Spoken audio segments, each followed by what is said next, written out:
England's cricketers have been there in Australia, but it hasn't gone well for them. And Australia have retained the Ashes, going 3-0 up in their 5-match series over England, claiming victory after just 11 days of cricket. Just for Simon, we have asked the Australian cricket journalist, the extremely well-spoken and opinionated Jarrod Kimber, to join us again. And Jarrod, I'm delighted to say, has eagerly obliged. Jarrod, good afternoon to you. Has this been a fairly spectacular disaster from an England perspective, my friend? I don't think it could have gone much worse. I suppose they could have missed a flight at one stage, could have gone to the wrong ground. You look at the two teams, Australia hasn't had their full strength team at any stage, and England has had one major injury, a player who we didn't even think would play all the games. And yet you look at the results and you would think that England were half injured the entire time and Australia got all the luck in the world. It's really been about as bad as it can be. I feel sorry for English fans because it's a special kind of hell, the Ashes, right? You go to sleep with a little bit of hope in your heart and then you wake up and the rest of your day is ruined and all you've done is just got out of bed. Great point. Simon's right beside me. Not wrong. So for Simon alone, let's do it, Jarrod. Has it been a case of Australia being very good or England being ranked bad?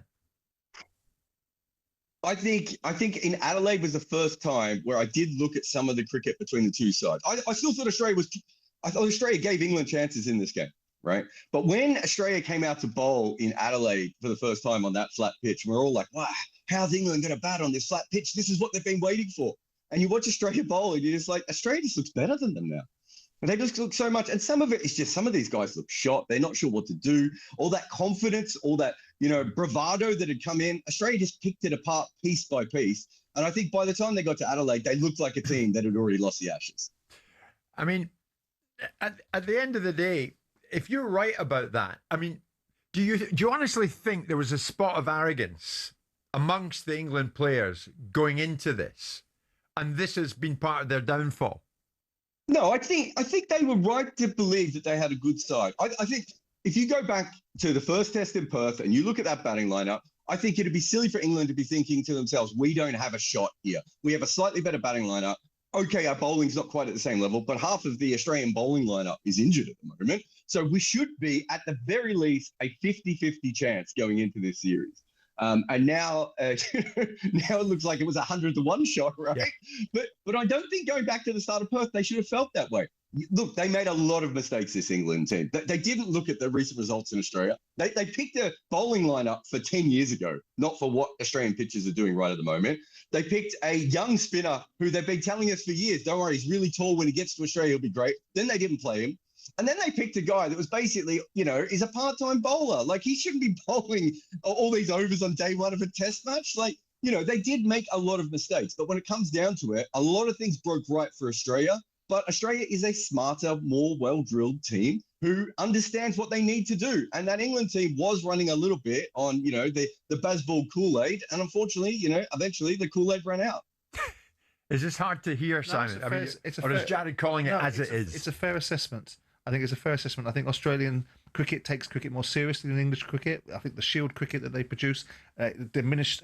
Is that our county cricket isn't at that level. I think England players have got themselves into a bit of a bubble, and the selectors have got themselves into a bit of a bubble about who they pick and who they don't pick. And there's arguments about Zach Crawley and how many times you're going to give him an opportunity, and how many times Ollie Pope's going to be given an opportunity, and how many county cricket players aren't being given this opportunity because of the bubble. But you have to look at them. You have to look at the Australians and think that the English went over there with a mentality, which is, we often don't go to Australia with the mentality that we had this time around. We did drink our own Kool-Aid. We do believe in this media curated baseball mentality, which is just attacking cricket and not using your judgment at the best times. But they went there believing they could win. I've seen England go over there in previous times whimpering. I saw the Alistair Cook team go over there and cowering in the dressing room. That wasn't the same thing. But they got out-thought. Yeah. And I think Jarrod used a terminology last week, and I didn't like it because I can't bear it when Australians get ahead of themselves. Notwithstanding that, he used it, which was that they played dumb cricket.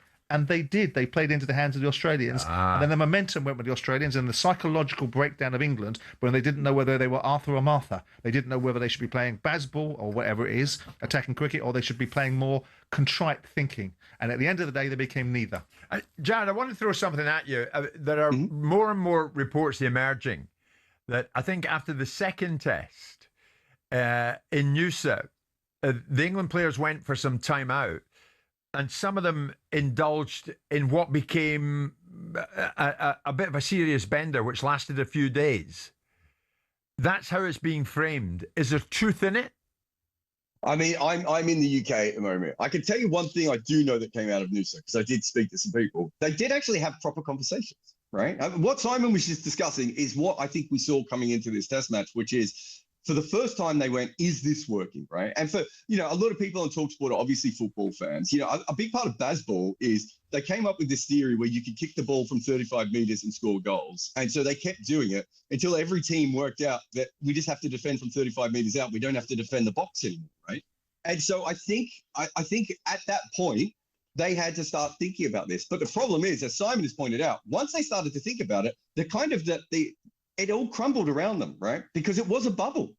And once that happened, they didn't have anything to go back to. Look, there's obviously been a lot of drinking in this Bazball culture. Like, I don't think Brendan McCullum has shied away from it. What was the thing that they used to say with Zach Crawley? Whether you win or lose, we're going to give you champagne or cigars, right? We're going to keep you, we want you to feel good about playing for England.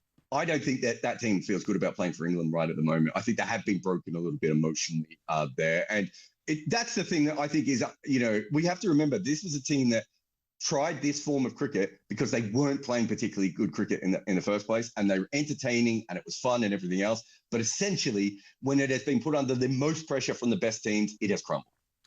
Jarrod, I'll finish with comments from the great Sir Geoffrey Boycott, who says change is absolutely necessary to step up to the next level. I would sit down with Stokes and find out if he'll compromise on his approach to batting and be prepared to embrace new ideas. Yeah. How likely is that to happen? I think it has to happen. And I think actually it started to happen at Noosa, like, in the drinking session / golf a holiday that they had in between these test matches. I think they did sit down and they started to think about this. I think there is some incredible ways and some incredible tactics that they have had over the last couple of years. I love the fact that they back their players, right? I love the fact that they want to play cricket that really pushes the other team to react to them.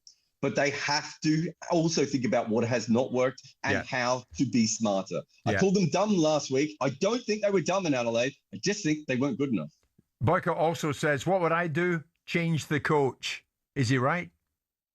I think it's very hard at this stage to see Ben Stokes, Rob Key, and Brendan McCullum all keep their jobs. Now, what usually happens in modern sport, guys? I mean, this is talkSPORT. We're talking about managers, right? Surely a manager has to go, right?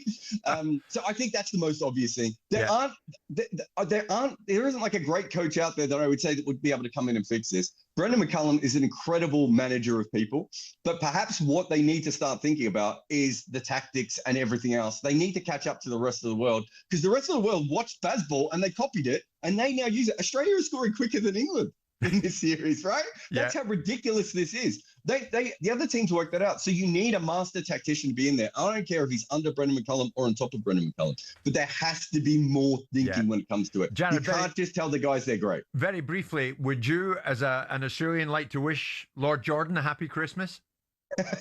I'm sure he's already had a bad 3 weeks. So let's hope it gets a little bit better from him from here on in.